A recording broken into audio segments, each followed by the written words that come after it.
liberation mode works, and this is the very basic, most, vanilla I can get for you. So what we're going to do here is we're sitting out here at our splash menu of our main menu of ARMA 3, and we're just going to go over to editor, and we're going to go up to Altus, let that load in. So just a general synopsis. ARMA 3 Liberation is a game mode similar to Invade and Annex, where you go out, you have, various objectives all throughout um, the map and everything. And at each objective, you have certain hostiles will spawn in, and you have to try to clear the town or, military facility, compound, whatever it is. So here, let me load it up for you. And I'm not an expert at the game mode, but I'm going to try my best at it and explain all this. Now, this is per version 0.961. It's the most latest edition as of, stupid thing loaded the wrong one. As of November 4th, I think, 4th or 5th of 2017.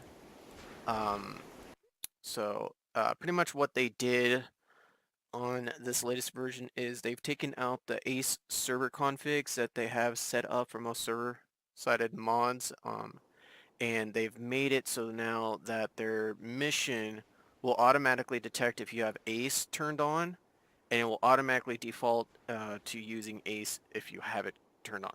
I don't have it turned on. I'm not going to test that right now. My main focus right now is to just try to give a general tutorial on how Liberation works and how you might be able to go about making your own versions. So right now, here we are at the USS Freedom. Pretty much we have, this is the beginning of the operation, which is down here in the southeastern portion of the map. As you can see, the map is filled with icons. We have various icons right here. We have a military outpost. We have a regular capture point. We have the radio tower, a factory slash supply depot, and then we have a big town. So those are your 5 main objectives. Each one has its own, set of parameters with it in regards to how many AI spawn in and such. The AI do, um, you know, they kind of, based off the information I've read so far, um, the AI are able to be either expanded on or decreased in amount, depending on the amount of players on. So if you have like 3 human players playing against the AI, it will spawn maybe 4 squads worth of enemies. If you have like 20 guys in there, it should be spawning like maybe 6 or maybe 7 squads of enemies to kind of like counterbalance the amount of human players to bot ratio. Um, I personally I've been on certain servers and I've seen quite a few, like almost 2 tank platoons worth of AI come in and attack an objective that, U.S. forces or whatever faction you're playing as just captured a town or something like that.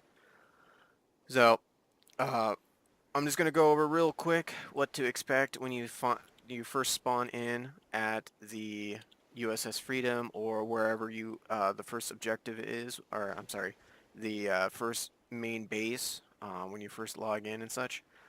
So starting here at the USS Freedom, we have a couple vehicles that will spawn. You don't actually see them here. They're all scripted in via these grass cutters right here. As you can see, grass cutter small, little bird underscore 2. So this is actually going to spawn in some type of MH or AH6 little bird, depending on the mod or whatever vehicle you want. I have an op trade mission, I have Vietnam-based missions, and then I have regular missions out there that I'm in the works of building as well. So when you spawn in, you'll see like 3 little birds right here. You have regular Zodiac boats right here, but you can also change those to, the Mark V sock boats or, the PBRs from Vietnam, the Unsung mod. So you do have some variation with that. Over here, you will find the um, base box spawning location. So this is like a Huron box that go with the CH-47. I don't know the actual CH Huron's designation. Um, CH-67. Okay. So this is a sling-loaded box that when you pick up, you can then take it to anywhere on the map, drop it, land the helicopter, and then build a fob. Fobs have their various uses, and I'll go over them here in a little bit. Over here on this other side, this is where the actual CH-67 Huron or CH-47 Chinook or whatever heavy lift helicopter will spawn in. And then you can be able to, this is a mobile spawn point. So when you spawn in and everything, you will either get, if this is out and about on the battlefield somewhere next to like the FOB or something like that, you'll have like 3 options. You can spawn in either at the USS Freedom or your main base. You can spawn in at one of any other forward operation bases that you have currently. And then you have the option of spawning at mobile respawns. Mobile respawns usually are one of 2 vehicles. They're either the Chinook or there's some type of land vehicle like an M113 armored personnel carrier. So, really quick, I'm going to be coming in and out of the mission, showing you kind of like, what to expect in-game, what to expect in the editor, and then a little bit of how the actual scripts are set up. Because it took me a little while to figure it out, so I can only imagine that you guys out there trying to figure this out too are probably trying to do the same thing as you guys are trying to do the same thing I tried. So, let me know in the comments below or even on my forum posts or my Steam pages that, hey, you have any questions or anything like that, bring them up. I'll do my best to try to answer them. I do apologize as well. I'm not a huge video maker, so this is just a raw video. I'm not good at editing, so I do apologize. It's just I kind of overstep myself sometimes. So what we're going to do here, I would always suggest doing this in a multiplayer form. Do not try to, you can do it in single player. I don't really find the, the ability to enjoy the mission all that great in single player. I like the expanded options in the multiplayer. Plus also you can be able to go over the parameters, which we'll go over here now. So starting off in a land-based mission, you have your role selection screen, or your RSS as I sometimes call it, and you'll be able to select, what role you want to be. In the mode of, making the mission and, just testing it out or just playing by yourself, I always go with Commander because that does give you access to Zeus, but Zeus isn't really Zeus, and I'll show you here in a little bit. But the big thing I want to show you right now is parameters. So before you even launch and you grab your role and hit OK and launch into the mission, I'd honestly, before you even start that, just take a look at the parameters and see what you have currently selected. Now the default mission is pretty much what you see here. The revive mode is always enabled. The ace you'll see is no longer on this map anymore. As the system per the 961 update has it so that way it will automatically detect if you have ace running or not. I don't have ace going on, so we're going to be using pretty much the base thing. So as we just going from one item at a time, maximum amount of AI units, here's, multiple listings. You can have a shit ton of AI, pardon my language, but you can. But you're going to need a couple of headless clients, which are already provided in the mission. You can have it, if you're just running off of, a local hosting, I would only probably do like 50%. And just, follow what we have here, 100%, you have regular dedicated server playing this, and such. But if you're going to be having multiple people in there, you want big, large battles and just all this epicness of frontline infantry, then yeah, go 150, maybe 200%. If you're going more like maybe a special forces or, long-range reconnaissance patrol type thing, I would probably go maybe 75%.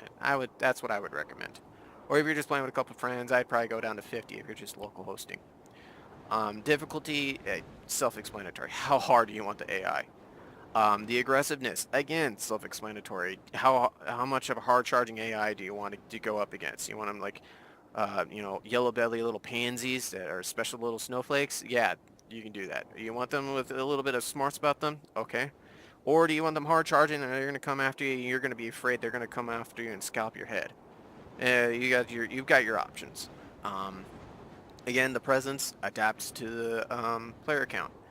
That just tells you how many AI are going to spawn in and how are they going to act, depending on how many players you have in there. Civilian activity. You can actually increase, reduce, or have no civilians at all. Now, civilians do play a key role in the mission in regards that if you destroy buildings or kill civilians or something like that, over time, you will decrease your rapport with the civilian population. And if it's really good, the civilians will actually work with you in a sense, along with the resistance, to fight against the off-4 units that you're currently fighting. If you are going in there and you're causing all the problems and destroying civilian homes, buildings, infrastructure, or killing civilians, yeah, you're gonna expect that resistance to start coming after you and nipping at your butt and start helping the op 4. So, um, this one right here, start the campaign with the first fob already built.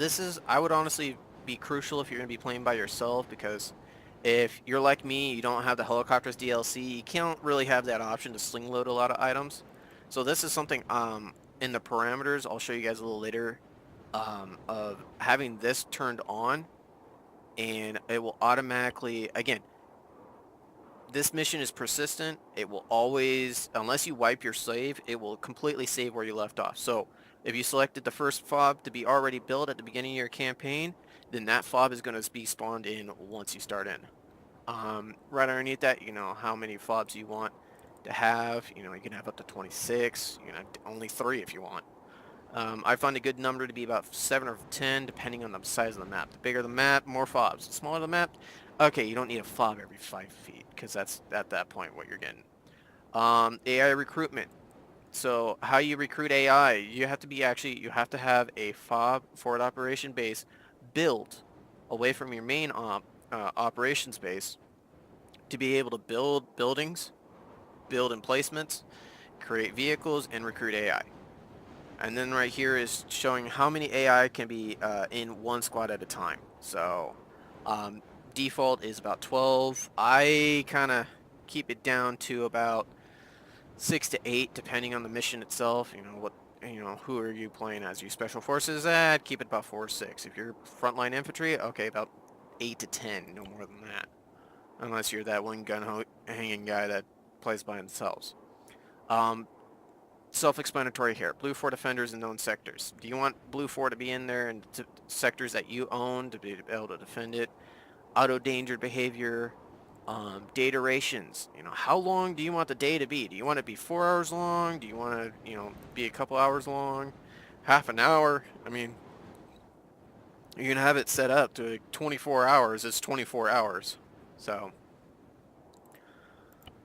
see your shorter nights. This makes the nights shorter, so instead of having a 4-hour night cycle, you have like maybe a 2-hour night cycle. I'm not sure exactly how long they have their night cycle set up, but you can shorten them or leave it as is. Weather, you can have it as random with rain, without the rain, or just always sunny. You know, always beautiful sunshine, no clouds whatsoever. I do apologize. I do sometimes fluff up things when I can't get my thoughts together. Resource multiplier. Oh, that is a spacer. Resource multiplier. So it's multiplying the amount of resources that are on the map, or how much they cost. So the base resources are about 100 points each. You have supplies, fuel, and ammunition. Each one of those, by default, is 100 points each. With this option, you should be able to change that to where they're 125 or 150, 300 points, whatever. So you have variation of, how much resources do you want per mission? Or want spawning in per mission, excuse me. Alright, so moving on to the revive options. This is kind of like the base medical stuff. So the revive mode, this is the very basic, GREULB,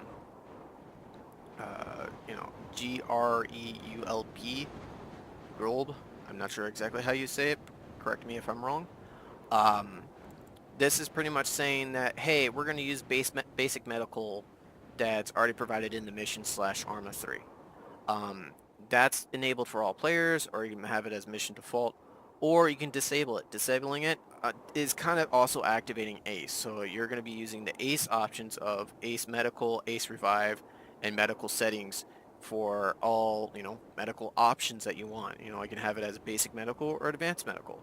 Honestly, I would suggest if you're going to be doing a public mission with this, or you're going to be playing by yourself, just go basic. If you want the hard charging, ultra realistic type stuff, then go with ACE, advanced.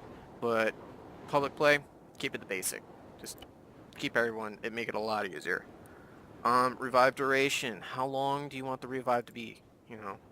Um, see here. I think I believe this is by minute increments. So that's 6 minutes, 8 minutes, 10 minutes. You can have it so someone can be down for 30 minutes. I don't know why. That would seem boring to me, but hey, it's there if you want it. Required traits. To be able to revive someone or heal somebody, you gotta be a medic. You're gonna have it as none or mission default. Just leave it as medic, quite honestly. Required traits, you can have medics, they're a little bit faster. So, they're faster at, healing guys up that have gone down, reviving them, such like that. Required items, need a basic first aid medic kit to be able to do revivals. Or you can just use a first aid kit, a FAC or a med kit to be able to do the same thing. Incapacitated. So this is when that person is out, has been hit too many times, and they're down and out and need to be revived. So you can have it as a basic, you can have it advanced, or realistic. I haven't really messed with those. I leave it as basic if I'm going to be using it without ACE. But again, up to you. This mission is set up for you to explore and change as much as you want. So if you want more explanations and everything, let me know. Put a comment down below, or, send me a message on either Bohemia here on YouTube or on, one of my Steam pages. And I'll go into try to see if I can figure out what those things are, try to explain a little bit better, and do a little bit more in-depth tutorial on each item if you guys are looking for that. Bleed out. Okay, same thing. How long do you want that person to be in that bleed out section when they're bleeding out needing a medic? Forced respawn. I think it's after like 10 minutes or something like that. You're forced to respawn at that point. There's no point in them just laying there bored out of their mind and everything. They can be forced to respawn back at base or go into the respawn options. Oh, hey, I've actually got somebody watching. Okay, the next set we have going on here, we have the gameplay options, so we can have stamina enabled. I leave it as is. Excuse me if you hear my phone going off. Random number. So you can have it so infinite stamina, or everyone's going to be passing out within 5 feet after carrying, 100 pounds worth of gear. Arsenal mode. So the arsenal, there you can have it as no restrictions or use a preset from the config. So there are presets that you can put in there. They're predetermined based off a certain mod. So like the Bundeswehr mod, the third, the British mod 3C 3 back, I think it's called, and then RHS. So you have those options. Now, again, I'll go through and I'll show you a little bit more of how those work and what to kind of expect with each of those.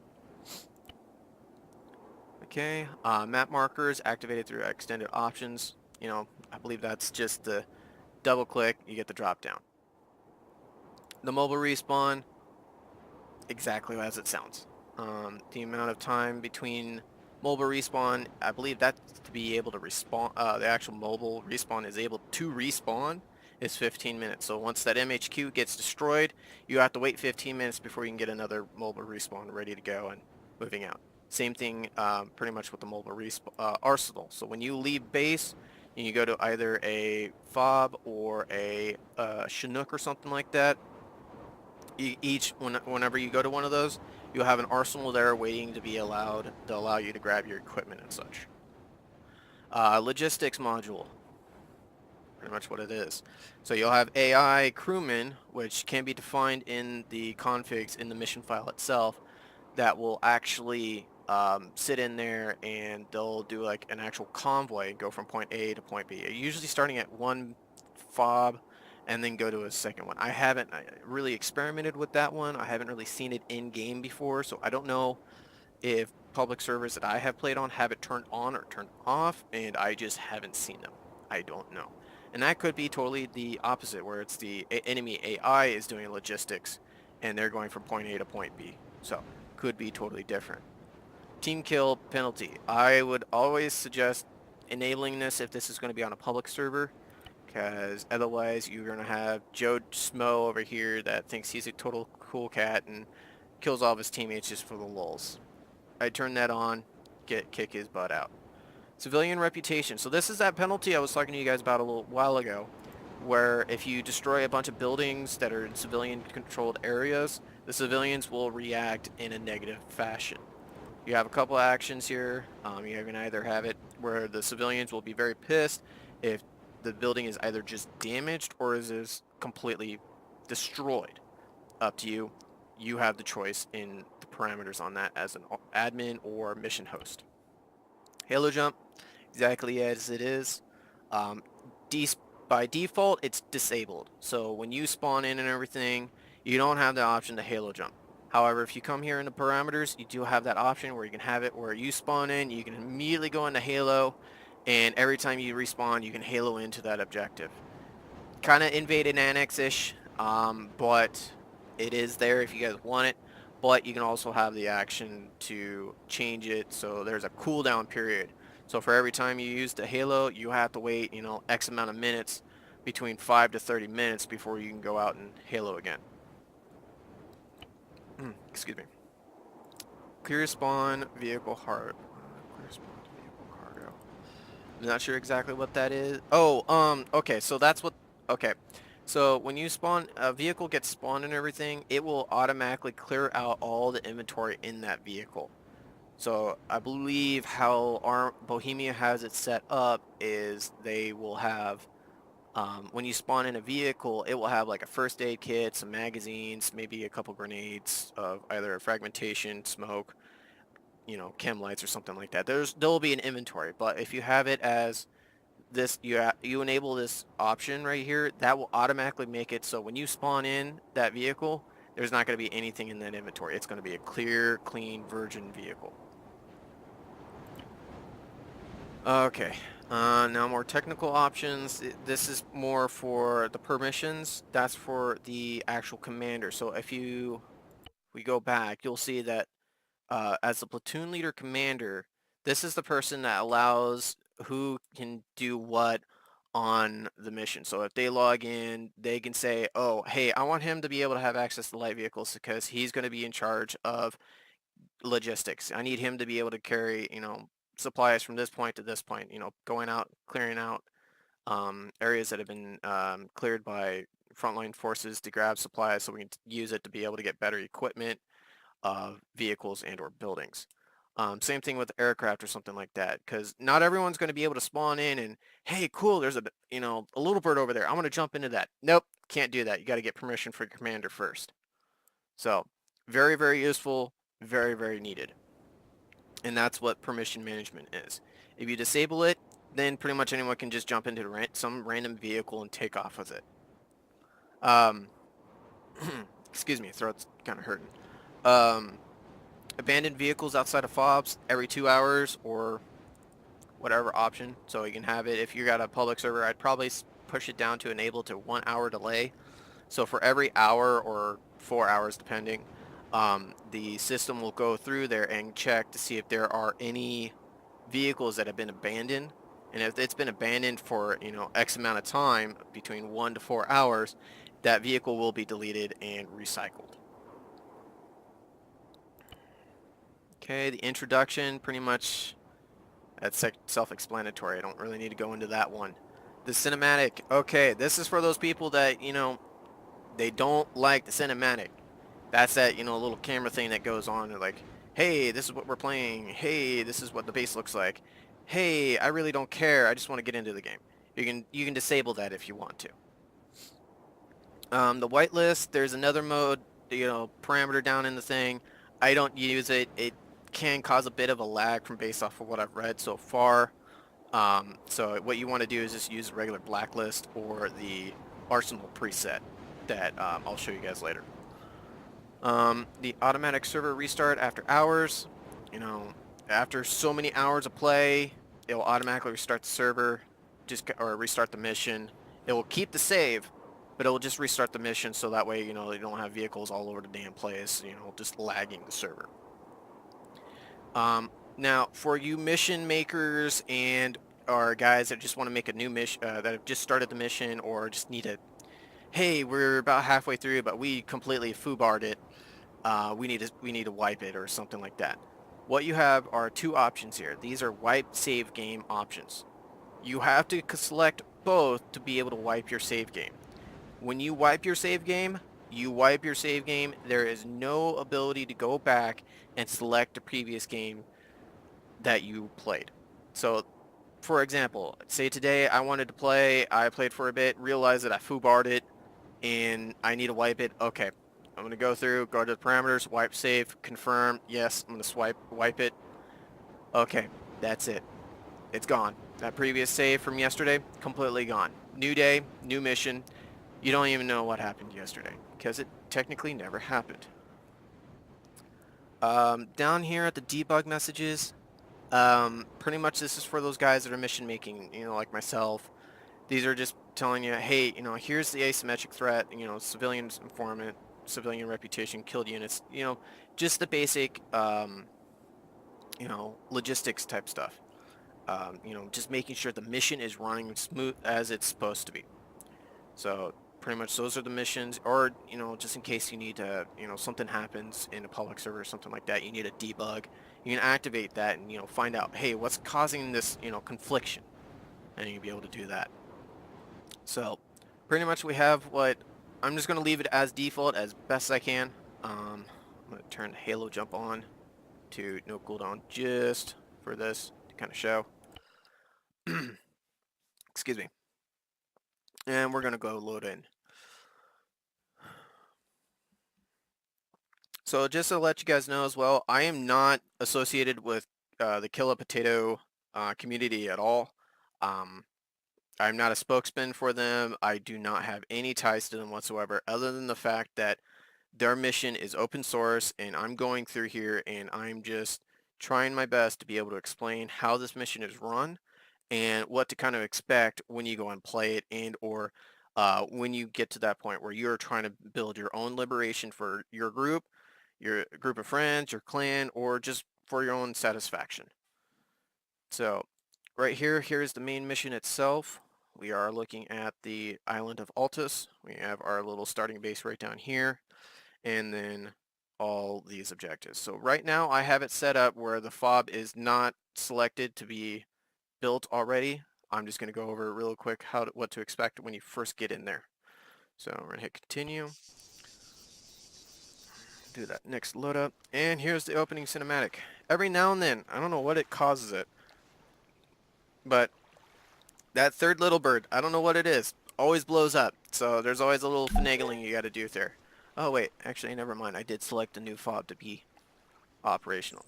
So you get this fob right here. So there it is. That's what you expect from a fob, what you see and everything. To my knowledge, you have about 125 meters worth of building space. So you can have within a circumference of about 125 meters, you can build a small forward operation base. Again, this is the cinematic, so it will kind of show you what's going on. So if you're kind of team going on that is actively fighting a battle, it will actually show current players in the area, or it will show the current alpha objective that you're currently engaging. It also, I find it as well, is if you're getting the opening cinematic, the mission is running fine. If you do not, and because if you're going through there and you try to change something, all you're going to do is you're going to find yourself on a random island or wherever the AI are spawned in. And I'll show you what I mean by that. So here we have our deployment screen, where you can actually set, hey, I want this loadout for this one, and name it as whatever you want. I've got a ton of just random ones in there, so don't mind that. And this will give you actions to be able to spawn at certain areas. So here's the operation base. Here's our fob. As you can see, there looks to be a couple of supplies out here next to that green smoke that will allow you, and I'll show you how you can interact with that. So first off, we're going to start here at the operation base on USS Freedom. Cool opening cinematic that gets very, very old very, very quickly. Personal opinion. So over there we got 2 of 3. The third one has despawned and should be set up here in a little bit. Respawned. In our scroll menu, we have a couple different options here. So as you can see, we got a tutorial. This gives you just a basic, what to expect. What is liberation? What I'm trying to do is I'm trying to expand on this. So this tutorial, I'm trying to expand a little bit more so that way everyone can be able to understand what's going on. So I'm not going to go over all this. This is something that once you download the mission from the KillahPotatoe's website, or you download one of my missions, this is going to be in here. You can be able to read it. It's not that hard to understand. So, Halo Jump. Okay, so this is pretty much the, hey, I don't want to take a vehicle or anything like that. I don't want to waste resources.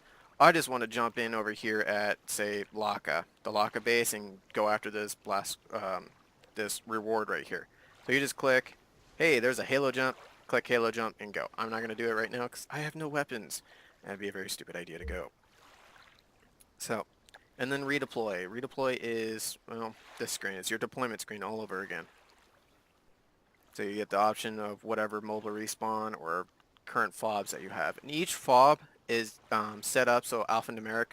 So you'll have fob alpha, fob bravo, Charlie, delta, whatever, how many you have. And each one will have a grid coordinate associated with it. So you can move this map down here, and oh hey, look, there's fob alpha. So that's where to kind of expect fob alpha to be.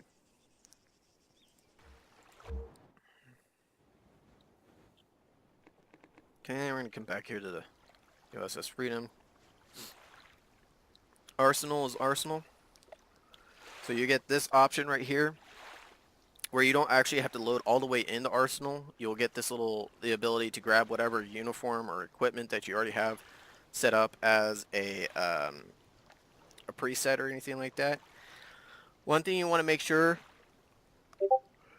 is that if you're working on the Arsenal and you have certain presets that you want to be able to use, you need to make sure those class names are in that preset. Otherwise, you can have it as the default where it will allow you pretty much everything in the game, both Blue 4, Op 4, Independent Force, Civilian, everything in the game, both vanilla and mod, will be at your disposal. But you can customize it to have only specific items in there. So you have all these, you can take that loadout, you can edit that loadout.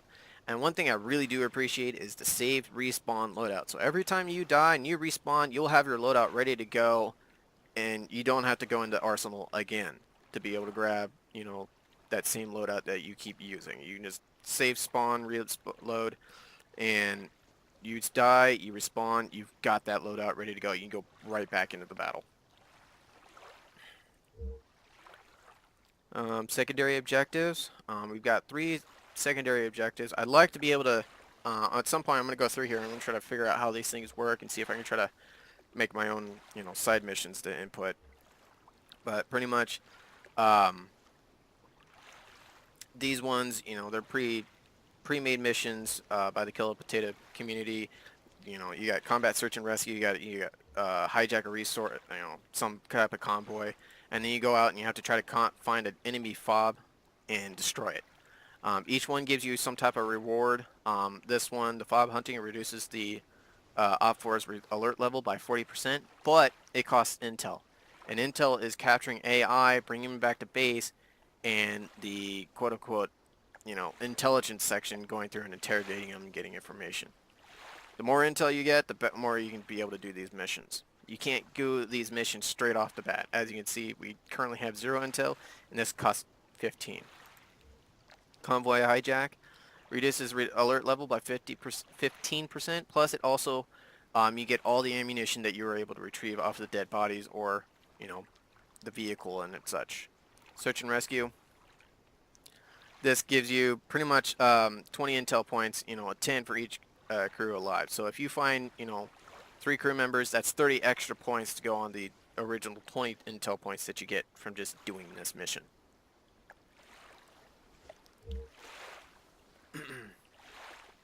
Okay, so the extended options, look at that. I can, squad management, we've got platoon and squad awareness, you know, do you want to see name tags? Do you want to see your teammates on the map? Do you want to see your platoon overlay and such like that? You know, what's your view distance? Default is 16, 16, 12. And you can adjust your FPS as such. You can also change it so that you have a very, very low amount of in-game terrain levels. So you can have like almost no grass, a little bit of grass, normal grass, or grass taller than you practically. Oh, excuse me. Do apologize for that.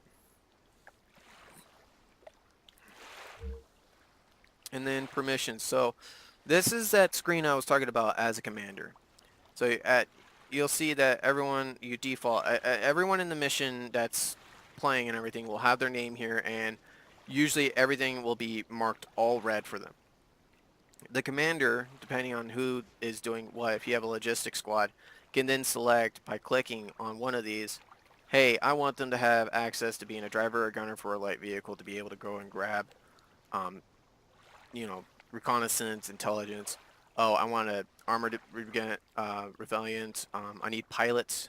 I need people to go out there and build stuff. I need people to come back and recycle items, and then random miscellaneous items.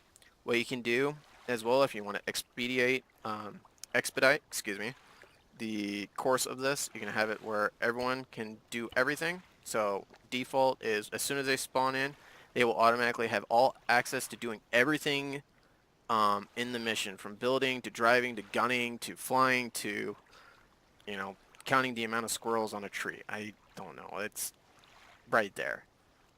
If you got a, you know, certain jackass that's, you know, hey, you know, this PFC A Rush, he's being a jackass. He's taking vehicles and just randomly doing stuff with them. All right, I'm going to deny him everything. So he will then automatically be kicked out of that vehicle because his permissions now are no longer active. So he can no longer say he's driving an M1A2 Abrams. He'll automatically get kicked out of it because he does not have the permissions to be able to use that vehicle anymore as a driver or a gunner or commander. So he cannot be in that vehicle unless as a passenger. So I'm going to put myself as all, save those changes.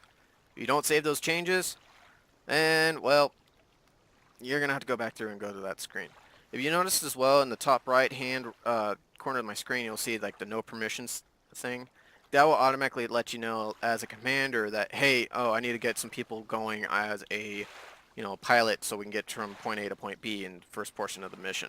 So, because we're currently out in the middle of, you know, nowhere pretty much. So right over here, we've got our CH-67 Huron. This is our mobile respawn helicopter. There's also other vehicles that allow us to respawn as well, land vehicles and everything. Over there, which I don't have the pointing ability because that's an ace option and I forgot about. Over in this direction, in this little spot, this is where the Huron box spawns in when, at the very beginning, when you don't have the first fob built. This is where you go and pick up the fob box to be able to actually go and build something. So, and you have to sling load it. There are other variations where you're not out in the middle of the ocean, you're actually on land, so you can use like a land-based vehicle once you get enough resources and such. But honestly, the very first fob has to be built by the Huron or heavy lift helicopter because it's the only one that's capable of doing that. You can't, based off of my experience so far, you can't just spawn in some random vehicle and expect it to automatically work. It doesn't. So you actually have to go in there and you actually have to go and do the work to be able to start building stuff. You can't just, you know, drop a, you know, a supply vehicle down. If you have like, it can vary at times. I've noticed that the Huron over there or the CH-47, whatever, you know, respawn vehicle, heavy lift vehicle that you have, if you have it like random points in, you know, the thing, it will automatically show up saying, hey, you can spawn in over here, but I mean, what point is that? What good is that if it's on the other side of the map and you don't even have a fob going? So, I'm going to grab a couple weapons really quick here and we're going to go to, oh wait, that doesn't make sense. Let's redeploy to the fob.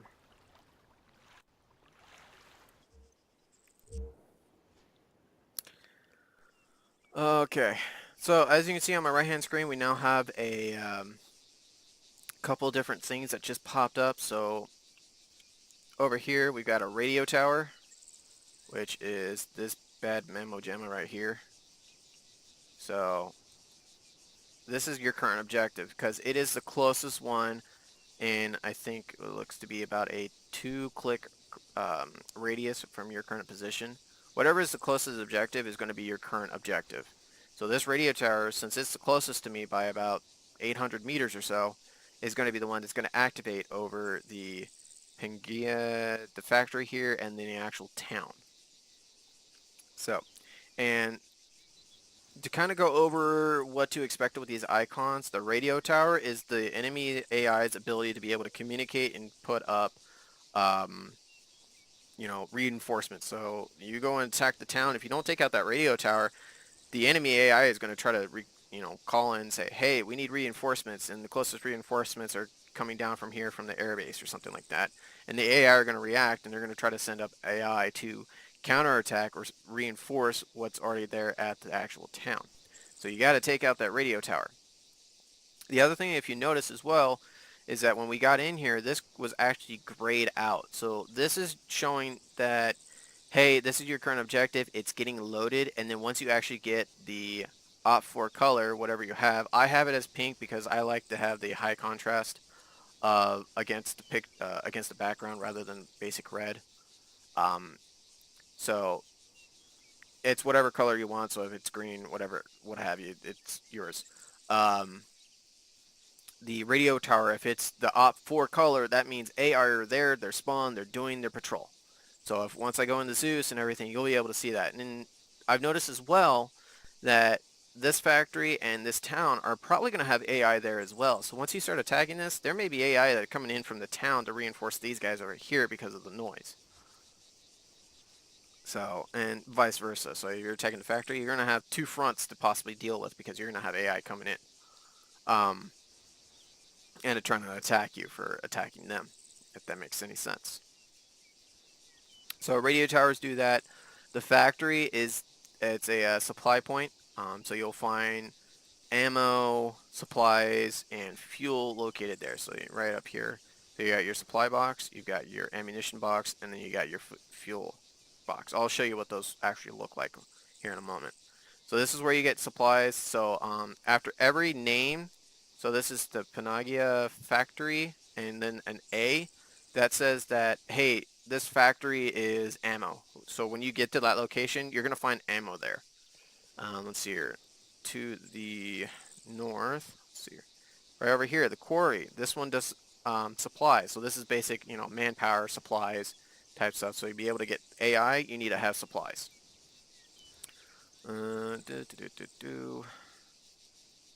Where's another one that shows fuel? There it is right here. So the power plant right up here, this shows fuel. So you'll see the F for fuel, A for ammo, S for supplies. So you need to have a variation of fuel, ammo, and supplies to be able to spawn in vehicles and AI. Each AI and or vehicle has its own set parameters or variables that you need. So say, you want to get an M1A1 Abrams, that's going to cost you probably like 400 supply, 200 ammunition, and probably like 400 fuel. And you need to have that much to be able to actually buy it and build it and have it to be able to use. If you don't have it, well, you're not going to be able to get that. So real quick, I'm going to show you the Zeus. So in the Zeus mode, pretty much if you don't have any AI set down as like a POW camp, they're not going to show up. You're not going to have any access to doing anything in Zeus other than what you see here. And you're not going to be able to edit anything. Over here on the right, normally you would be able to see type of AI that you can be able to spawn in. And see, I'm trying to move these fuel closer to me, and it's not. It's giving me entities are not available. Same thing with groups, single units, modules. If you have the Achilles module going on, I've noticed that those modules do pop up. However, you still can't do anything. You can't remote control AI. You can't do any of that stuff. You can't even um, make AI or friendlies go unconscious or, revive them. You don't have that options. You can, however, I believe, put down, nope, can't even put down markers. Interesting. I would have figured you'd put down markers for objectives. Hmm. Honestly though, as a Zeus being a commander, if you want a specific team to go out and do anything, I would honestly have the ability to allow Zeus to do that at least, but at the same time I could see how I could potentially break things too, depending on what it is. Um, so again, I do apologize if I'm beating around the bush. I'm trying to provide as much information as I can, so I do apologize if I do confuse you guys. So what we're going to do here is we're going to move over and we're going to try to move some of these supplies. So for every fob you build, an airdrop will happen. We missed it on the first portion, but you will actually see about 6 parachutes come out of the sky. Each one of those parachutes has one of the 3 options that we have. So this one is a fuel crate, and each one has the ability to either load, store, check content, push crate, build, and such, but that's only because we're within the 125 meters from the fob. So this is the build menu. This is where you get all your AI. I don't know, wait, before I do that, I don't want to focus on this.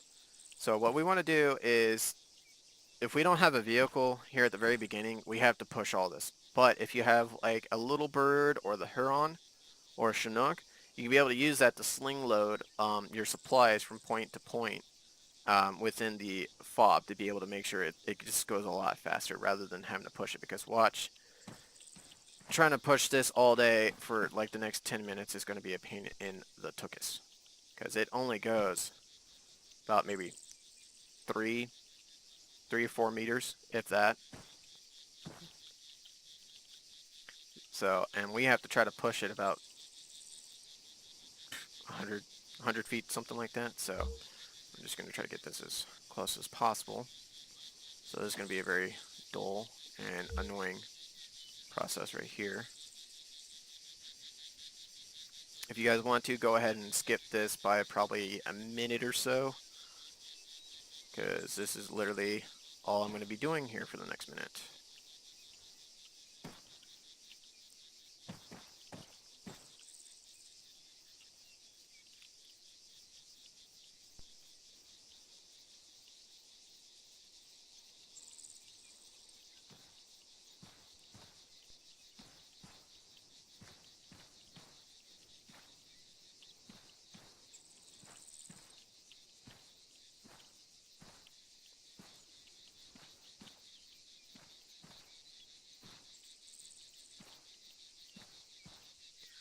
Okay, so thank you for bearing with me.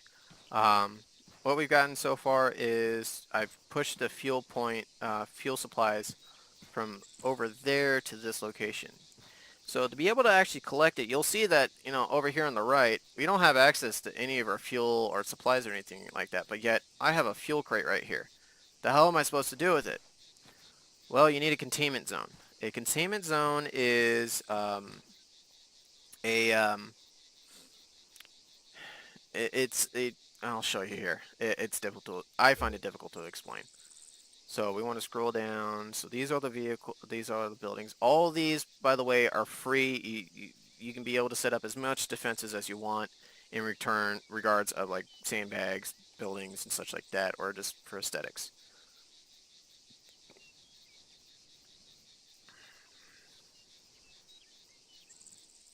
Okay, so we want, where is that little bugger?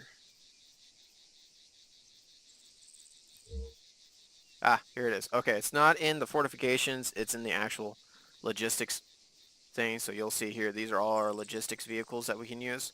Some of these we actually have to unlock via rewards, like the Bobcat down here and the Hemets. But what we want, honestly, for the first one, I'd suggest putting a large storage area down. We want to build, and we'll then get this little prompt right here. So this will allow us to, build everything. You have the ability to cancel. You have a grid mode. So this will actually go in a grid-like mode where it will go to 4 different points within a square, and you can try to do that. Honestly, I would leave it out. Don't try to do that. You can also rotate it 4 ways. You can change the alignment, so it can be the sea level or to terrain. Honestly, I'd probably put it to terrain, so that way it's a little more aesthetically pleasing. And then once you're happy with it, you can build. And there we go. Now we have a resource collecting zone. You have the ability to recycle it. When you recycle an item like a vehicle or AI or something like that, you'll get points back.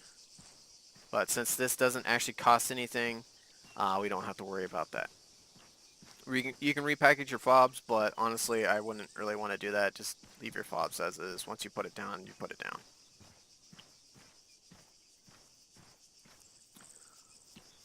Okay, so now we've got the crate here. We're going to try to store it. You have to be within, I believe it is about 25 meters of the storage point for it to recognize that you have a set of supplies, and then it will then automatically take it and start organizing it based off of what you have set as stored.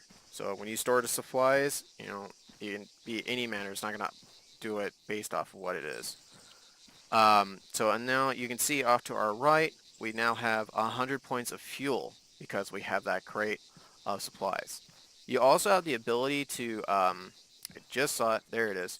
You have the ability to unload all of these, and you can also stack and sort it, so you can do the organized portion. Come on, give it to my option again.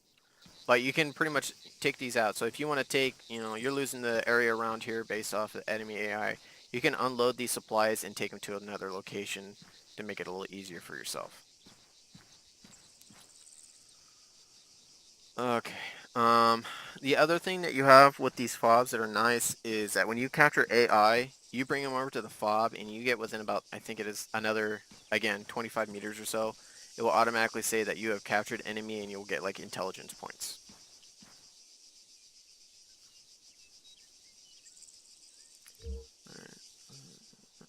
So what I'm going to do now is I'm just going to grab a weapon,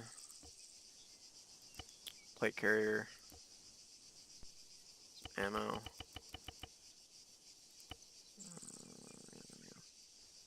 And then we're going to head out to the radio tower over here.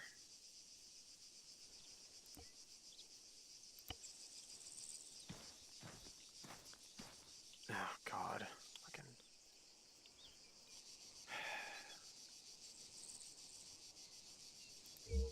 I hate premium content. It's so damn annoying. There we go. Okay, so we have about that. We're gonna halo jump in to that location.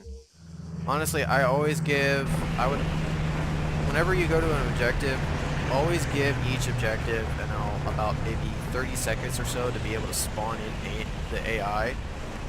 Because otherwise you'll jump into an AO and all of a sudden you're like, hey, I'm in the middle of this thing, I don't see any AI, and then all of a sudden the AI will come in, it will lag your computer out, lag the server out potentially, and all of a sudden you're surrounded by a bunch of AI and you're going to probably die unless you're under really good cover. So whenever you go and visit a new objective, always give it about 30 seconds or so to actually be able to spawn them in.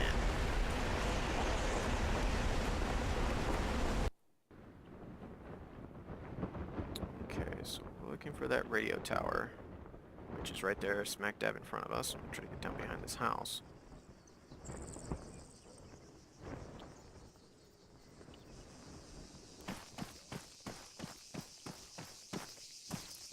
Somewhere out here, there's a bunch of AI currently patrolling, usually about a squad's worth. So this is the radio tower. You don't destroy it, you just need to capture the zone. As you can see, my presence alone has already given me about 8% of the zone under my jurisdiction. So, see, here's our current enemy patrol right here of CSAT soldiers currently doing a patrol. Seems to be only about 4 of them, so it should be easy to do.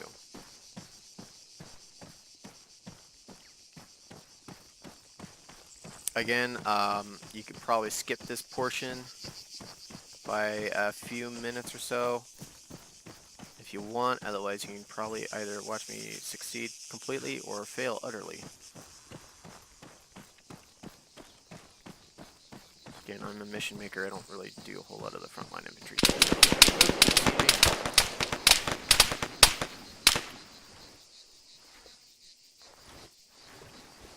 They've grown in size.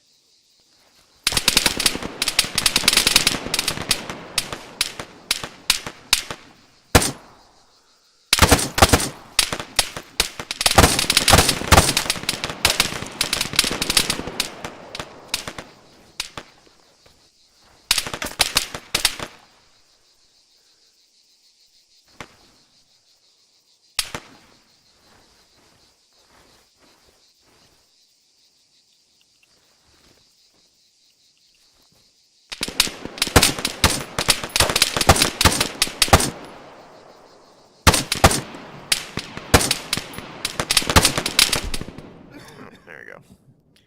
As usual, the freaking CSAT are just stupidly annoying. So here we got the incapacitation mode. When a friendly force goes down and they're incapacitated, you lose their ability to have them capturing that point. So as you'll see, I no longer have a blue point. I have red. So this is now under enemy control again. And this is pretty much the same thing everywhere you go at any type of objective or anything you go to there. So pretty much that's about it for in-game once you actually get all spawned in and such. There's not really much more I can explain here in-game. Really you gotta just go in there and play it yourself, get some experience playing it and everything. Again, this is a persistent living mission, so every time you play the mission and you spawn in here at the fob, you'll be able to look over and there's your supply cache right there. So that's the amount of supplies you have. I'm gonna jump back out. Pretty much. Goddamn premium content, fucking stupid thing. So what I'm gonna do here now. So if you guys were just looking for the in-game content, what to kind of expect once you get in-game, that was pretty much it. What I'm gonna do now is more for those guys that are looking to create their own missions. Again, I'm gonna try to do my best at explaining it. Don't call me an expert because I'm not. I'm just gonna try my best.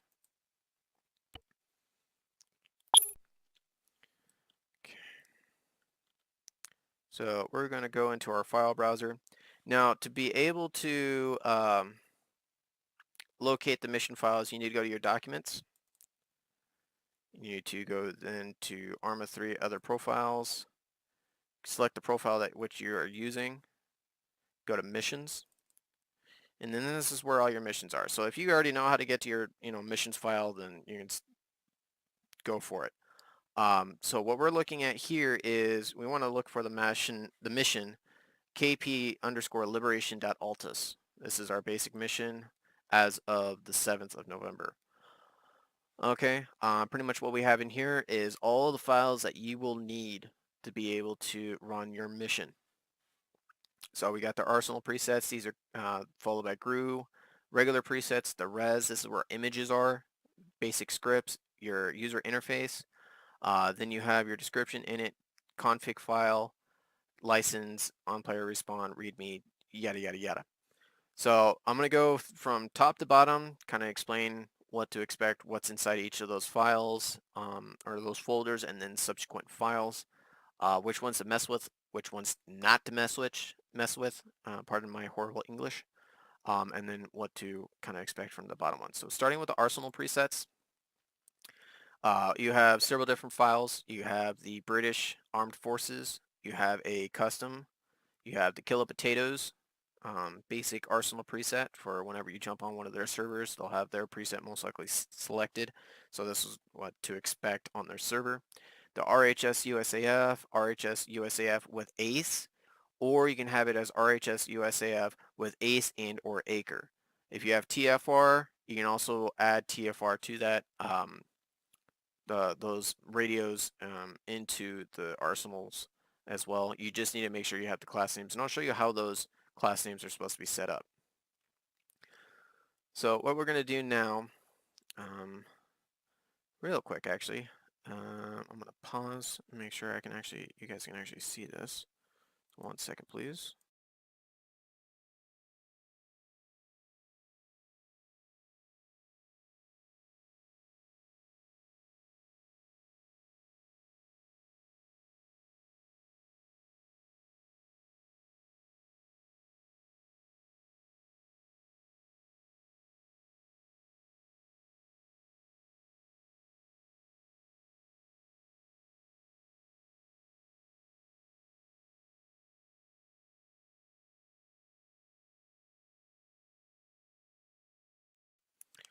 Okay, and we're back. And yes, you guys are definitely able to see this. Again, I do apologize for, if it's kind of shoddy looking. My computer's okay, but it's not a Wonder Machine. Okay, so what we're going to do really quick was we're just going to look at the RHS SQF for the Arsenal presets. And it's in this, I honestly suggest using the Notepad++. It makes doing all this a lot easier. So inside here, you'll see that they have it already set up. What mods do you need? You need the RHS USAF mod. This will show all the weapons right up here. It is set up in categories. So you have, your weapons here at the very top. You have magazines. So these are, if you want only weapons to be able to use a certain amount of magazine, a certain type of magazine, or, and such, then that's right there. You follow by the arsenal items. So this is like the your inventory for helicopters. Good Lord. Your binoculars, your radio, your compass, your watch.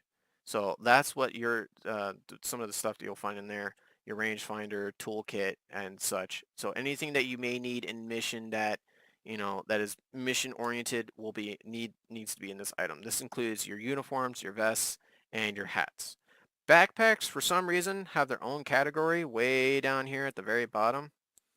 So I'm not sure exactly why that is, but that's how they have it set up. So you'll have your backpacks as a totally separate category way down here at the bottom. So as you can notice, these class names are set up specifically to have a quotation followed by some class name followed by a quotation and comma. You need to be very wary of how you have these set up, because if you don't have these set up properly, the missions you try to use the arsenal, it's not going to work properly. It's going to be the same thing for down in the other mission files as well. So pretty much all these mission files right here, all these class names, they're going to be inside quotes followed by a comma. And then the very last one will have quotes but no comma. That will signify to the system that, hey, this is the end of the string of equipment or class names that I want to be used in mission. So you need to stop right here and the mission will read that. A lot of times I noticed that if I had any issues going on with the mission not working, it's probably due to the fact that I missed a quotation or a comma somewhere. Quite honestly, it's a very simple mistake to do. The easiest way to get your class names is just going into the arsenal, and like the virtual arsenal or an editor, going to the arsenal there, writing down, hey, I want the string of weapons from the RHS AFRF, Russian Armed Forces. And I want these, AK-47, AK-74U, AK, 105. You get those class names, write them down, put them right here in this file. I would honestly probably put it down in the custom file, because this one is completely and utterly blank. So you can add in whatever you want for that mission file for equipment, weapons, backpacks, helmets, mission essential inventory items. So that's where you put all that. No, I won't save that. I'll keep that as. Moving on. This file, the GRU file, don't touch, don't play with it. It is pretty much how the mission works. If you try to finagle anything with this, you could totally break your mission. You may lose it. I don't touch it unless I need to. If you have any questions too, always go ahead and jump on their Discord. They've got the main mission maker Wyker, WQER, is always on there. He's relatively helpful and everything, along with the other members there. And if you've got any questions, put it out there. Someone's going to answer and they'll give you some help. Presets. So this is where the actual AI and class names for, buildings and such, this is where you're going to find those. So in the Blue 4, this is where you're going to have all your Blue 4 based friendly AI are going to be. You can have it as the, Bundeswehr, you can have it as the British Armed Forces, RHS USAF Woodland, or RHS USAF Desert. And each one is going to show just a long string of stuff.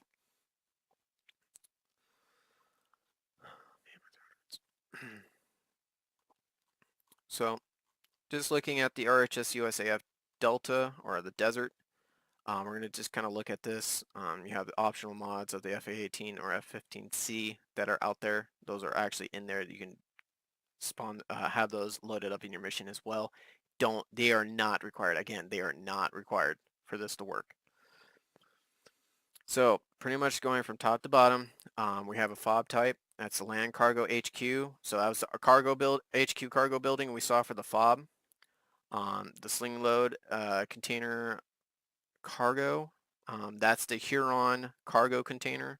That's sling loadable. The FOB truck is the Hemet. One of the Hemet variations. I forget what the FMTV, based off of what I'm reading here, the CP.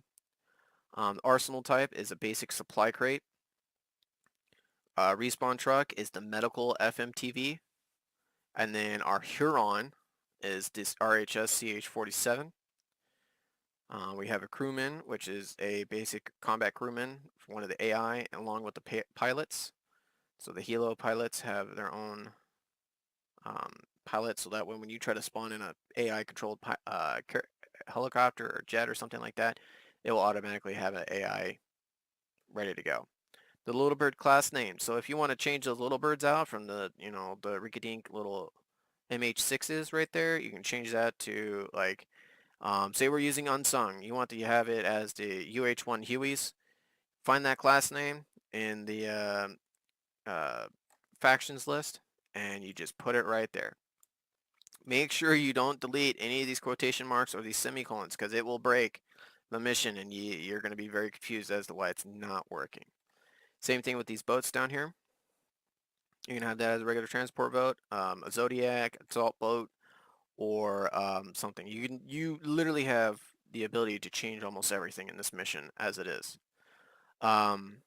The truck class name. So these are pretty much the logistics convoy system for that Blue 4. So these ones are just, the covered HEMETs or the covered vehicles that, transport troops and supplies from point A to point B. These are also the vehicles that you can go out, use yourself to go out and pick up supplies, put them in your vehicle, and then take them back to your FOB and store them as supplies to be able to create more items. Small storage buildings, that's the containment area that I was talking about. So that's the small containment area. Then we have the large containment area. Pretty much you can notice it as the containment for like the fuel and such. So if the fuel exploded or leaked, it would stay in that area. So that's pretty much, I leave it as is. I don't care what, extra mod I'm using. I use that containment stuff because it's honestly the best one to use. A recycle building. So the recycle building itself is a building where you can go and take, hey, I don't want to use this Bradley anymore. I want the resources back from it. You can go to that recycle building, recycle that Bradley, and then get something else like, 2 new HEMETs to go out and get more supplies. Air vehicles. This is pretty much where you go and be, to my understanding, you need to be able to have this building to be able to actually build helicopters and jets or anything that goes and flies. The heli slot, that's where you're actually going to be able to build the helicopter itself, the actual physical helicopter. And then the tent hangar is where you're going to be able to build your fixed wing, so your F-18s, A-10s, C-130s, whatever, what have you. You can also have the ability to change out what is your supply crate. So you can have your regular box as a supply. You can have a ammo crate for ammo, and then cargo barrels on a pallet for your fuel crate, as we saw earlier. Down here, we are now looking at the actual class names of the friendly AI that you will be able to use in mission as part of your squad. You'll notice that each one of these is followed by a small string of numbers behind it. Each one of these has its own represents a portion of the supply, ammo, fuel consumption. It can be also be read up here. So right there. So this rifleman right here costs 15 supplies, 0 ammunition, and 0 fuel to be able to spawn in and be able to use in your mission, or in your squad, excuse me. This goes down from rifleman to marksman, javelin, any type of AI. You can expand on this. You can have up several dozen of AI in here that you want. Light vehicles, these are going to be your kind of like soft shells, your Humvees, your quad bikes, your unmanned guided ground vehicles, UGVs. Heavy vehicles of your APCs, um, the good lord, pardon my I just completely had a brain fart. Heavy vehicles, your APCs, your Bradleys. I think tanks are, yeah, no, tanks could go under here as well. So these are pretty much all your heavy equipment. Air vehicles, self-explanatory. Your rotary fixed wing are right here, including your UAVs. Static vehicles, these are going to be your static turrets of like anti-air, your Madus, your Mark 19 on a tripod, M2 statics. Each one of these, again, also costs a certain amount of supplies, fuel, and ammo to be able to spawn in and be able to use as friendly forces. Down here is your buildings. You'll notice each one of these is 000. This means they are all free. You can change that aspect, so you can have it where um, if you want to be able to spawn in a portable light, it's going to cost you like 10 supplies. You can change the variables to require that the need to be able to go and get those resources to build something.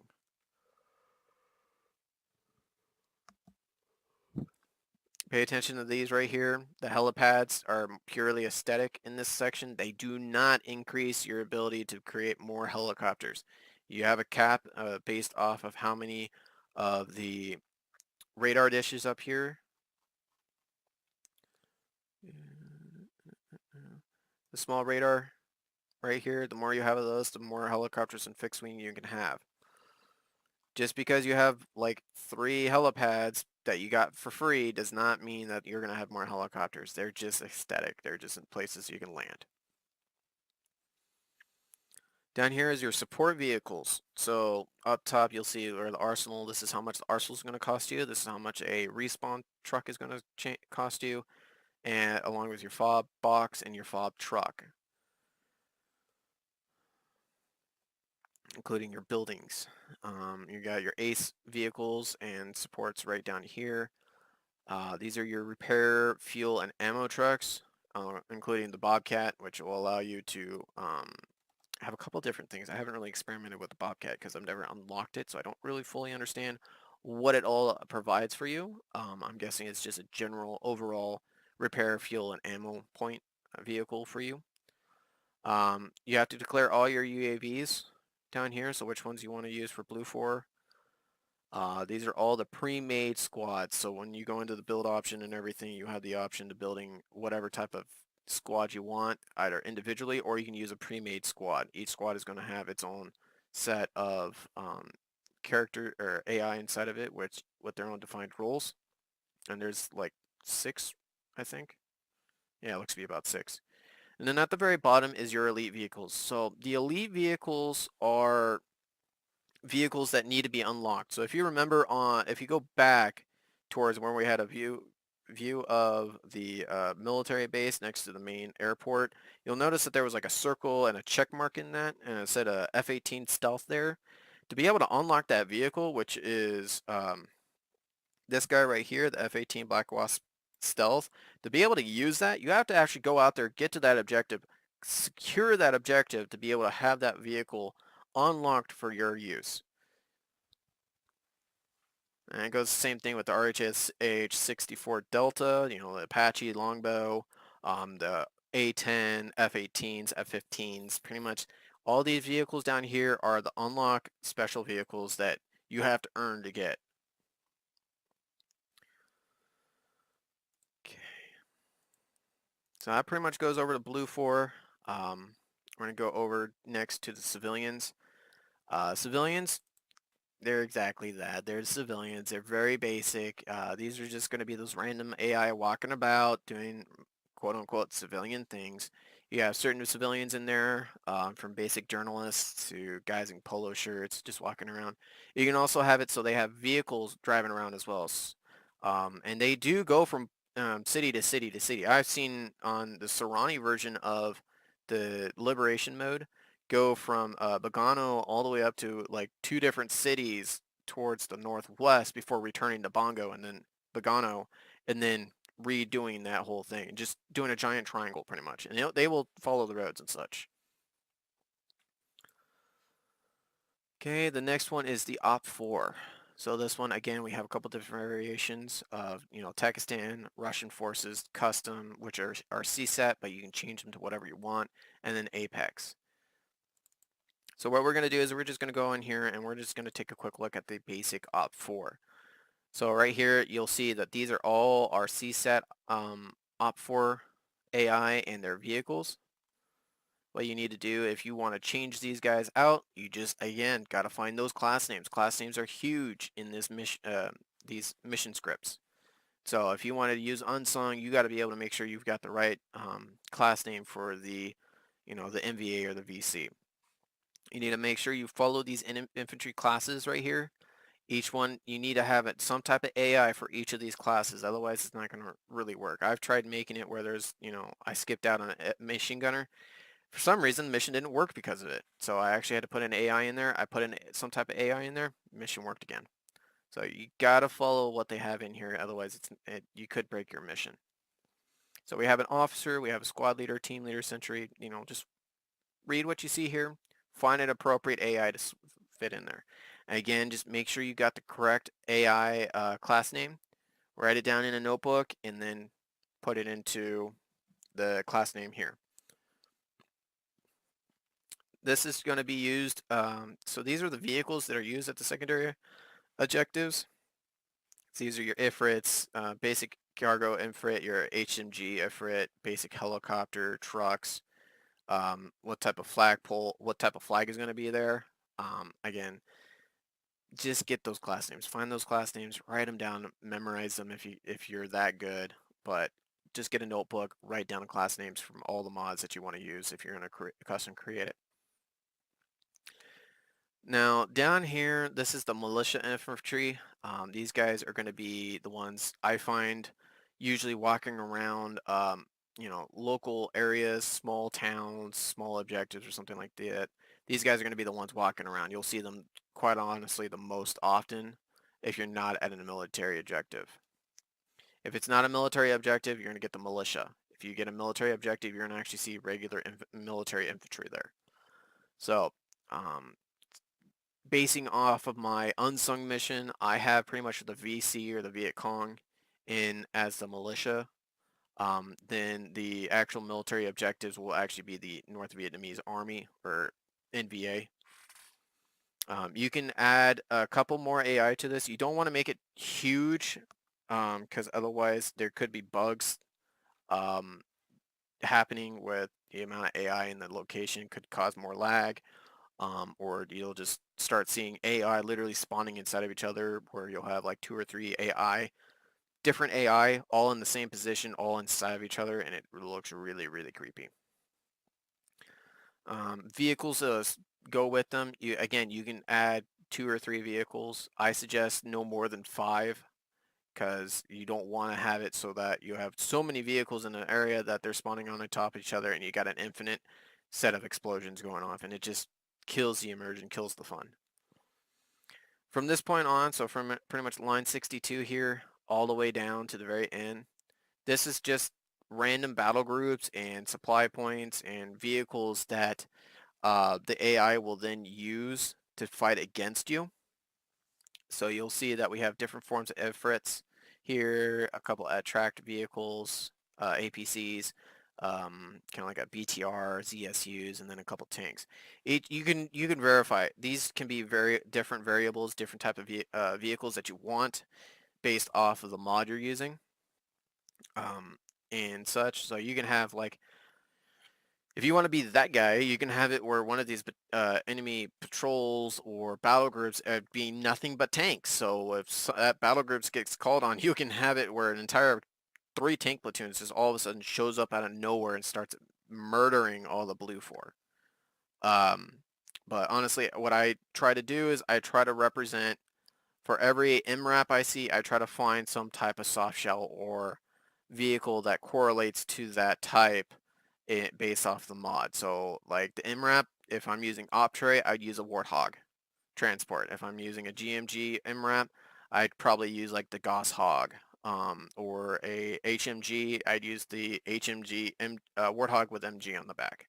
So just going through here again, getting those class names, finding what type of vehicle you want to have in as these battle groups, and then going from there. At the very bottom, you'll see that these are the different helicopters and fixed wing. These are specific for just what needs to be in the air when it spawns in, so that way it's quote unquote resupplying, reinforcing a group or a town or objective or something like that, or calling in cast to fight back the enemy that's attacking them. You'll notice that in some of these battle groups there are some helicopters already with them. Again, just try to correlate what type of helicopter there is, like an orca to a little attack bird of some type or a transport bird. So again, I'm trying my best, guys, to try to explain all this. I don't have the perfect understanding of the mission. I'm not one of the ones that actually created it. I am not a spokesperson for the KillahPotatoes community, or I'm not affiliated with them, other than the fact that I enjoy playing their mission. I enjoy making my own missions, and editing them to be able to have it so other people can play it. So I do appreciate you guys bearing with me as I try to explain this to the best of my ability. If you have more questions that I'm not able to answer, again, jump on the KillahPotatoes Discord.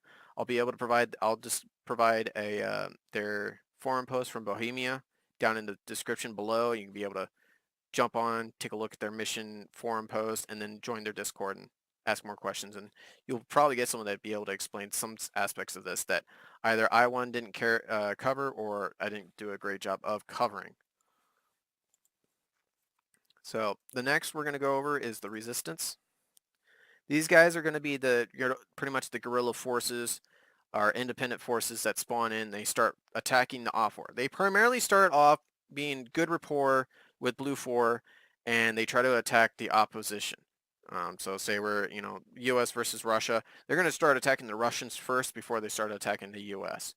But again, if you start destroying the buildings, civilian buildings, vehicles, and or killing AI, civilian AI, that resistance is going to start attacking the Russians, but then they'll start attacking you. And you don't want that. You want the militia working for you to go and help you fight the Russians.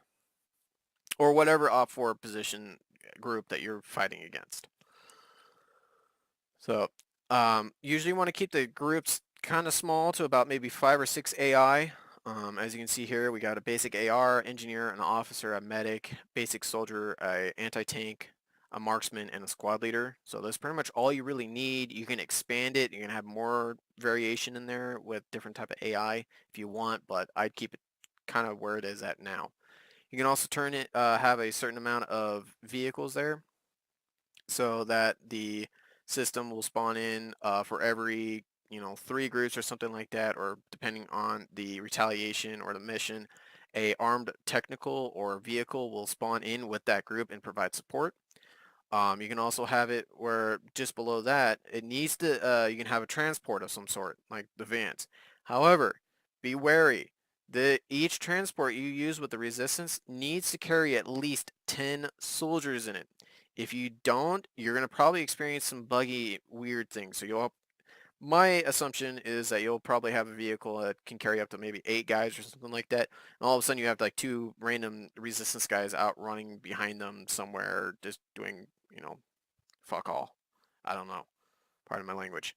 Um, Below that is the guerrilla equipment. So this is going to be the equipment that the guerrillas use based off a tier system to fight either the off fort or the blue fort, depending on how the mission's going. So they start off at tier 1. At some point they go to tier 2, and then at some point later on past that they go to tier 3. And each one has a corresponding set of weapons, uniforms, vests, and then they have random headgear from points tiers 1 and 3.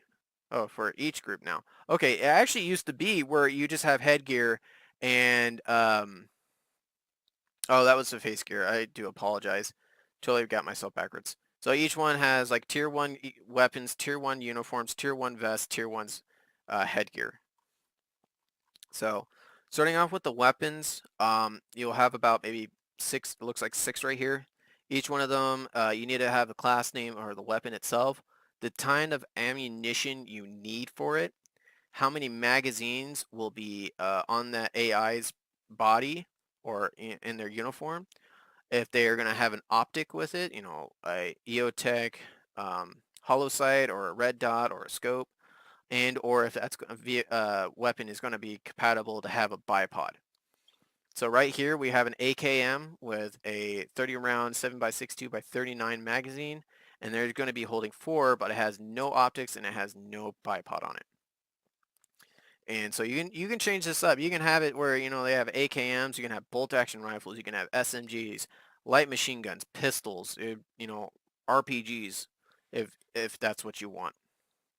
And that varies. So normally in tier 1 you're gonna have some rudimentary weapons like most bolt action rifles, um, Rush, communist block weaponry of AKs or PKMs or something like that.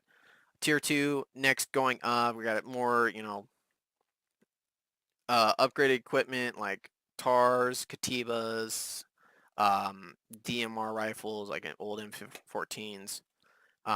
Tier 3, probably top of the line first world country type weapons like say the US EBR Mark 14 EBR, um, the Mark II, I think that's the Mark 200 Israeli, LMG caseless weapon.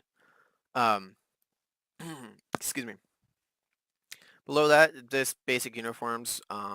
So the first tier uniforms are going to be kind of like your civilians that are up in arms about, what's going on. So they're just going to be like polo shirts, casual shirts, poor guy, and maybe a marshal or something like that. Again, you can change this up to whatever you want. You can have it where these guys are tier 1. They are, the hard charging resistance for, Star Wars. They've got top of the line equipment, and then instead of being like working their way up to being better soldiers, they actually lose their equipment and such because they're going continuously fighting and everything, and they're getting slowly getting worse and worse equipment rather than getting better equipment. Again, it's up to you on how you want to, interpret that mission, how you want to build that mission, and how you want to present it. Same thing goes with vests. You can go from basic bandoliers, strap bags, to chest rigs, to actual tactical vests, or reverse that, going for tactical vests down to random bandoliers that these guys are barely able to scavenge. Headgear, same process. Now for the face gear is a little different. It is actually, once the AI get to tier 2 and tier 3, they'll start wearing bandanas, or in this case, wearing bandanas or nothing at all.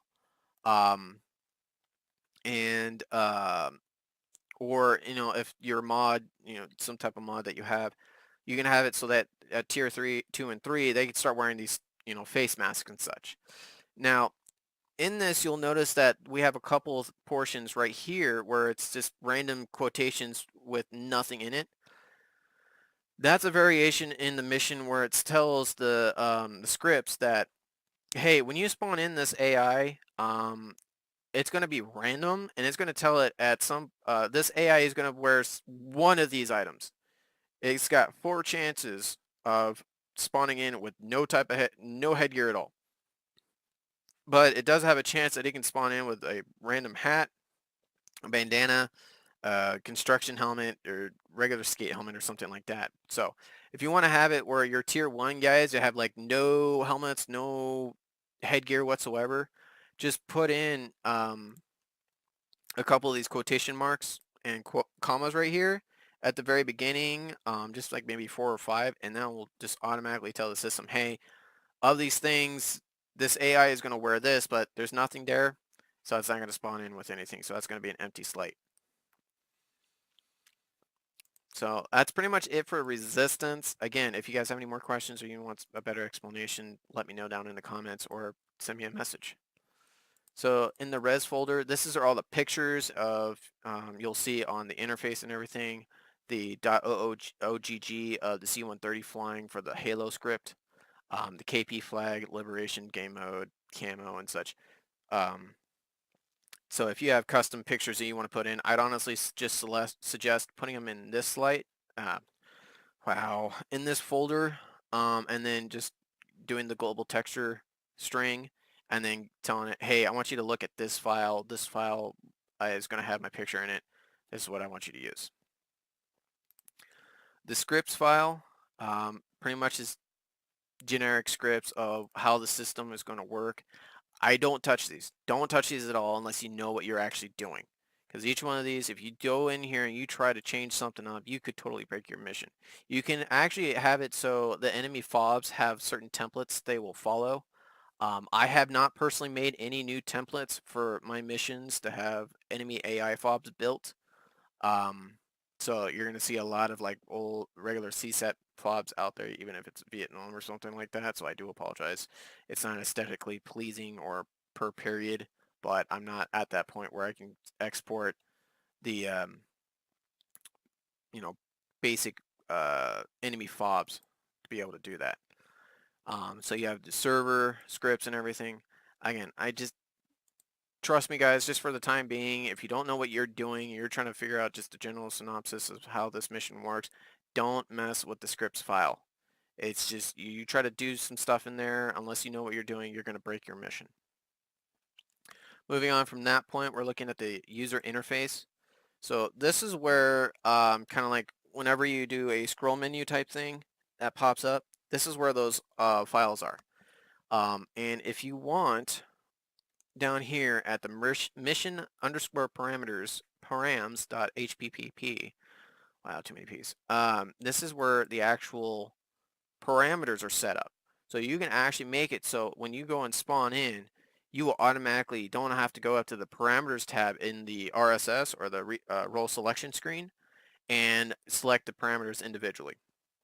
You can just come into here and say, hey, every time I spawn in or create a new game, I want the fob to be built. So we just come down here, delete the 0, put in a 1. That tells the mission, hey, okay, he wants his mission built with a fob already completed, ready to be used. And as soon as you spawn in, that fob is going to be ready to use. You have the ability to change the amount of fobs, your squad size and everything. So just go through here and just kind of take a look at some of these different parameters, see what you like. Down here at the revive menu, 0 is disable the revive. So that is going to have it where it will automatically say, oh, hey, he's got ace turned on. So we're just going to hit delete, put a 0 in there, and the mission's going to read, oh, hey, okay, he's got ace enabled. Okay, we don't need to go with the mission basic type stuff. Make sure you save it, because otherwise the mission's kind of going to be like, oh, hey, oh, okay, so this is the previous we used the last time. It's going to use whatever is previously saved. If it is still not, it is not saved, it's not going to use those options that you selected. So make sure you save any changes you make. That's pretty much really the only file I mess with here in the UI subfile. Past that, we're looking at description. Is pretty much what you see on the load screen.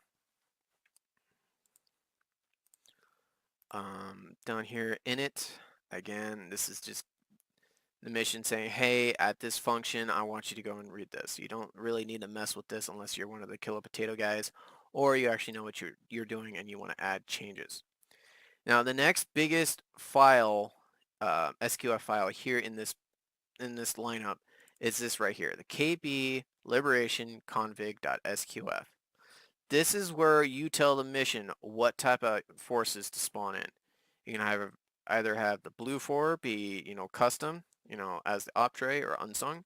You can have it as the British Armed Forces if you have that mod activated, the Apex Tanoa, the German Bundeswehr, the RHS USAF, USAF Desert, and then your op for your resistance and civilians. This is also where you can also select which preset to use for your arsenal. 0 is going to use the basic blacklist. The blacklist down here is pretty much your static emplacements that technically you need to buy to be able to use, rather than being able to just randomly spawn it in and you'll be able to have infinite, MGs everywhere and mortars and HM and AA and such like that. So they have it set up to blacklist all of this. Just below this, sometimes every now and then the mission will say, hey, you're not allowed to use this, but it's actually because it's not in the arsenal, but in actuality it actually is. Like right here, the RHS USAF AN PEC box, PEC 15. It will sometimes show up saying, hey, you're not allowed to use this. This is on the blacklist. But actuality it's not. So they've gone through here and they've actually added in a whitelist to kind of like balance that out, to be able to make sure that you can be able to use that, weapon accessory or weapon or uniform or whatever it is that could be causing it. So if you spawn in with a PEC box on your M4 rifle and it gives you that prompt saying, hey, you're not able to use this weapon attachment, and you lose your entire kit, get that weapon accessories class name, come in here, follow the template that's set up, and just plug it in, and you should be good to go. Alright, you can also change the fuel and ammo consumption here. So, fuel consumptions.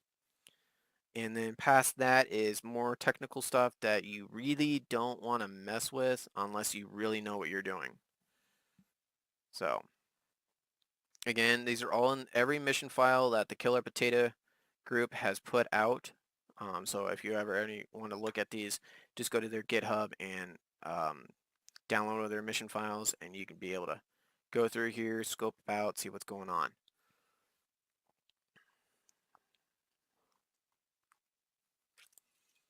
So other than that, down here past this is just, technical license. This is a provided as this is an open source file, free of charge to everyone, to be able to go in and change, the software that's within these scripts. So I usually, with all my missions, I try to add in a second, README down here that I have. That's called README 2. That is just showing that, hey, I'm not a part of the KillahPotatoes community. Um, I'm just a random mission maker that just enjoys making missions, and I'm just using their template to be able to build those missions. So, all right. Other than that, that's about it. Again, if you guys have any more questions or anything like that, please put a comment down below. Let me know, and I'll try my best to be able to answer it. And if I'm not able to, give me some time. I'll try to do some research, or I'll direct you to somebody that is within the KillahPotatoe community that might be able to provide you that information. So, I hope you guys enjoyed, or you guys were able to find some basic information about this. And if you have any more questions, let me know, and I'll be more than happy to try to do my best to be able to explain it for you. So at this time, I hope you guys have a great night, and I look forward to seeing you on the battlefield. See ya.